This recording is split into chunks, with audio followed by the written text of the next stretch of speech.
Sammy Hagar has voiced strong disapproval of Alex Van Halen's memoir, Brothers, for omitting the years when he was the band's lead singer.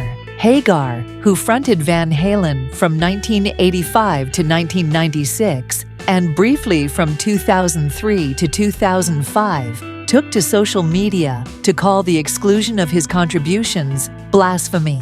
The book primarily focuses on the band's early years and ends after David Lee Roth's departure, leaving out not only Hagar's successful period, but also Gary Cheroni's brief tenure and the later reunion with Roth. In an October interview with Billboard, Alex Van Halen explained his perspective. "What happened after Dave left is not the same band. I'm not saying it was better or worse. Eddie and I always gave it our best shot." Hagar responded by sharing a 1991 photo of himself with Eddie Van Halen on Instagram.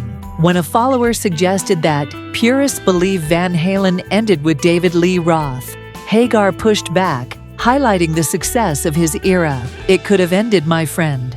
But instead, we went on to sell over 50 million records, release #1 album, and sell out arenas and stadiums for a decade. That never happened again."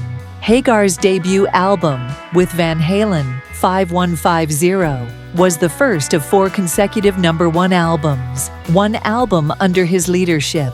He criticized Alex Van Halen for disregarding this era in the memoir, arguing that it disrespects Eddie Van Halen's musical legacy. Alex isn't honoring his brother's legacy by ignoring all the #1 albums and the great music Eddie and I created together, Hagar said. Dismissing those 10 years is an insult to Eddie's musicianship, songwriting, and legacy.